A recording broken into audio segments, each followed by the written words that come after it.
Bom dia, colegas, bom dia, professores, doutor de Gestão e Educação, na disciplina de Práticas de Intervenção. Sou Fernando, diretor da EMEP Rio Grande do Sul, com a minha colega Carmen, vice-diretora, e a gente está aqui para apresentar um pouquinho da nossa escola e tratar da nossa ideia de prática de intervenção ao longo do restante do segundo semestre. Bom, essa é a imagem da nossa escola. É a Escola Municipal de Ensino Fundamental Rio Grande do Sul, que fica no bairro Mato Grande, na rua Venceslau Braz, número 35, em Canoas. Ela foi fundada em 1º de março de 62 e, na época, contava com 163 estudantes. Hoje, ela tem 720 alunos e distribuída nos anos iniciais, finais, do fundamental e na EJA, né? Noturno, Educação de Jovens e Adultos do Ensino Fundamental. Com relação à população escolar, né, nós temos a divisão aqui entre concursados, contratados e terceirizados. Temos um diretor, um vice-diretor, 35 professores, um técnico de educação básica e uma secretária que atualmente faz 15 horas conosco. Com relação aos contratados, né, a equipe pedagógica toda ela, supervisora, orientadora, os estagiários para tratar da inclusão e outros 2 TEBs. E o serviço terceirizado conta com uma coordenação e os agentes de limpeza, em número 3, e 4 agentes de cozinha. Com relação ao público discente, nós temos no diurno 586 alunos matriculados e no noturno atualmente 134. Então, esses alunos, né, são distribuídos nessas turmas, primeiros, segundos, terceiros, quartos e quintos anos. Nós temos uma turma pela manhã, outra à tarde, com um equilibrado número de alunos, sétimos e nonos pela manhã, sextos e oitavos à tarde. À noite, temos então as turmas de EJA, né, alfa e pós-alfa, em módulo modalidade 1, modalidade 2, 3 e 4. Com esse número de alunos também. Com relação às formas de abrir a escola, né, oportunizar momentos para que a comunidade esteja junto conosco. Prioritariamente através dos conselhos participativos, que são 3 momentos em que nós convocamos a participação dos pais ou responsáveis dos alunos para acompanhar diretamente junto ao professor de cada componente curricular a vida escolar do aluno, as entregas de boletins, que são 3 também, uma para cada trimestre, e eventos, festividades que a escola promove. Basicamente Dia da Família, em maio para as mães, em agosto para os pais, Semana Farroupilha e Festa Junina. As atividades extra-classe, então um projeto de música que é desenvolvido no turno inverso e por um professor de arte, que também é professor de música, né, com a ideia do desenvolvimento das habilidades necessárias para a aprendizagem dos alunos. A robótica, que é um projeto da Rede Municipal de Canoas, que vem sendo desenvolvida na nossa escola já desde o ano passado e retorna esse ano, né? E o xadrez, que vai ser desenvolvido pelo professor de matemática como um projeto extra para os alunos também para trabalhar a questão de raciocínio lógico-matemático.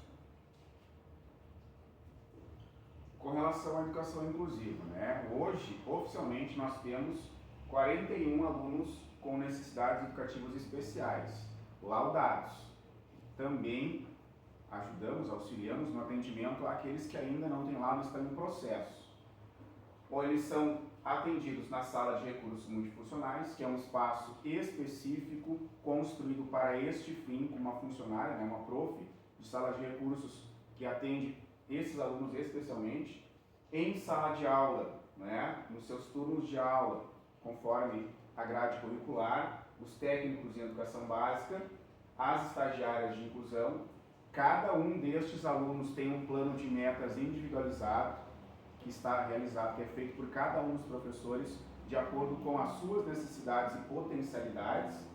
E fora da escola, como um complemento, também há um encaminhamento para o CEIA e outras instituições conveniadas que dão também esse suporte para o trabalho que já é realizado dentro da escola.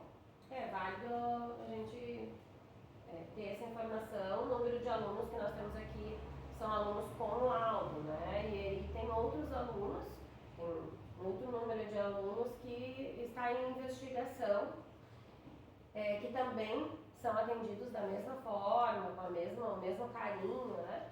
A nossa sala de recursos, ela atende 40 horas na nossa escola, e somente os alunos da nossa escola, dado ao fato da quantidade de alunos, né? Ela não consegue atender outros alunos. Os técnicos de educação básica, então, são os TEBs, eles fazem o mesmo reforço, digamos, o mesmo auxílio às atividades do professor em sala de aula, porém com algumas atribuições diferentes, né, que são mais voltadas, então, à parte pedagógica. Os estagiários vêm com essa parte mais de suporte, mesmo apoio. Plano de metas individualizado, como o Fernando já comentou, né?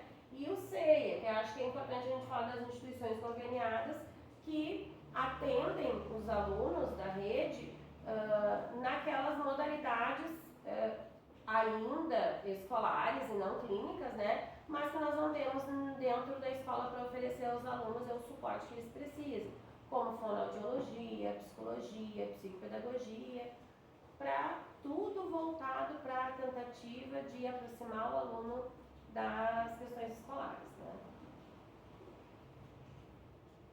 Aqui, então, sobre os colegiados e as suas participações dentro da rotina escolar, o Grêmio Estudantil, ele é formado por alunos dos anos finais, prioritariamente, e por um professor auxiliar, e basicamente eles colaboram, né? O Grêmio colabora na organização de eventos realizados pela escola. O Conselho Escolar, ele tem um mandato de 2 anos, ele representa cada um dos segmentos que compõem nossa escola, que são professores, funcionários, pais e alunos, e como funções, né? Ele exerce função mobilizadora, consultiva, deliberativa e fiscalizadora. Ele é o órgão máximo de discussão ao nível de escola. E o Círculo de Pais e Mestres, formado por professores e pais ou responsáveis de alunos, também por um mandato de 2 anos, e entre as suas principais, né, funções está fazer a integração político, público, comunidade, escola e família, fazer esse movimento de integração e ajudar a escola na medida em que ele também é um órgão que fiscaliza e ajuda, auxilia a direção a fazer os investimentos das verbas que nós recebemos ao longo do ano. Em especial, foi pensando nesses colegiados e na importância que esses colegiados exercem, o papel que eles exercem ou que deveriam exercer dentro da escola, que nós pensamos a nossa proposta, que depois, logo à frente, a gente vai explicar um pouquinho melhor.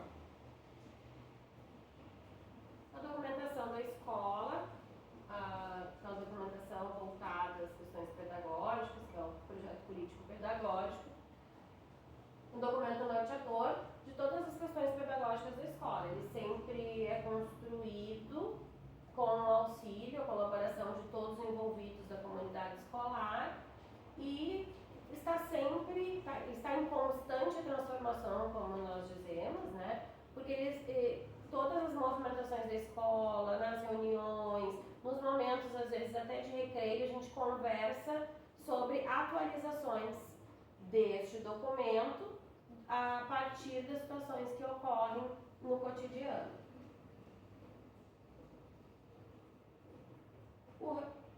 O regimento escolar, então, é um documento que estrutura, define, regula e normatiza as ações da escola, né? Foi feita a construção dele, a atualização dele em outubro de 2021, também construído com auxílios, olhares, né, da comunidade escolar, e ele deve estar de acordo com as diretrizes do PPP da escola, com as leis nacionais, especialmente a LDB, as leis estaduais e municipais, e alinhado à BNCC. Só para grifar, né, com relação ao projeto político-pedagógico, em função do nosso período pandêmico, ele não sofreu alteração dentro desse momento. Então, essa alteração, essa reformulação, ela está acontecendo agora, neste ano, nesse primeiro semestre de 2023, com continuidade para o segundo semestre. Então, em função da pandemia, teve um atraso nessa atualização do documento. Com relação à infraestrutura da escola, né? Esse local onde nós gravamos o vídeo, então, é a sala Google, é a sala de mídias, de multimídias, né? É um espaço onde nós temos estações de robótica, estações para armazenar Chromebooks. A gente tem aproximadamente 130 Chromebooks para todos os alunos de primeiro a nono ano e EJA utilizarem e fazerem atividades. Sala de professores, então é o local onde os profs fazem os seus planejamentos, trabalham fora de sala de aula. Sala de funcionários, tem locais específicos para os funcionários também ficarem aqui ao longo dos turnos de trabalho. A sala de recursos, como nós já falamos anteriormente, é um local específico, preparado, planejado, instrumentalizado para tratar dos alunos, né, com necessidades especiais. Refeitório, nossa escola possui um refeitório, local específico para que os alunos realizem as suas refeições. Sanitários para estudantes e professores, né, masculinos e femininos. A acessibilidade é uma questão ainda que precisa ser melhorada na nossa escola, porque nós temos um segundo piso e para o segundo piso nós não possuímos acessibilidade. Hoje nós temos uma aluna cadeirante e necessariamente ela precisa estar alocada em salas do térreo, em função dessa questão em específico. Temos a biblioteca, que é um espaço destinado especialmente para momentos de leitura e estudo. Os alunos podem vir à escola no contraturno fazer trabalhos nesse ambiente. Há uma professora especialmente, né, que trata dessas questões de estudo, de reforço. O PLL é trabalhado também, né? Projeto Livre Leitura é trabalhado na biblioteca. A gente tem uma quadra esportiva coberta e com relação às obras que estão aí acontecendo ou vão acontecer ao longo do segundo semestre. A reestruturação das redes de esgoto, de água, elétrica e internet. O foco da prática de intervenção. Concepção da comunidade escolar sobre o processo de efetivação e consolidação da gestão escolar democrática. Esse foi o assunto que nós, então, no momento das reuniões, nas nossas conversas, nós percebemos que a nossa comunidade estranhou, demonstrou um estranhamento em algumas etapas quando fizemos a reunião para apresentar e falar sobre as verbas federais, né, e sobre as verbas escolares no geral. Então, começamos a nos questionar, né, a conversar e trocar uma ideia sobre qual é a concepção da comunidade sobre gestão democrática, né, e sobre gestão escolar. Então, ao longo do primeiro semestre letivo, a direção da escola promoveu os encontros com a comunidade para discutir especialmente os aspectos relativos ao gerenciamento financeiro da escola. Professores, funcionários, pais e alunos foram convidados a participar da elaboração de um plano de aplicação financeira das verbas destinadas à escola pela mantenedora.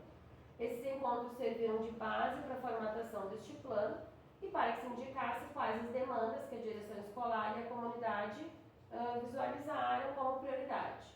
Após a construção coletiva do plano de aplicação financeira, que o Fernando vai falar um pouquinho, foi enviado e aprovado pela mantenedora, que destinou as verbas para o gerenciamento da escola e dos colegiados, né?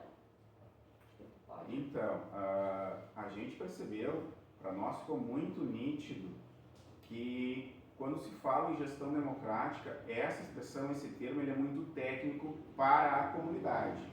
Nós, professores, gestores que trabalhamos em escola, no dia a dia, com gestão, a gente tem isso muito bem fundamentado, muito bem estruturado. É fácil para que a gente consiga explicar e entender o quanto importante é esse processo de construção democrática. E para a comunidade, a gente percebeu que talvez não seja esse o encaminhamento. O que a gente notou ao longo dessa construção? Foram várias reuniões por segmento: professores, comunidade, CPM, conselho escolar. Então todos os segmentos da escola estiveram representados e estiveram junto conosco.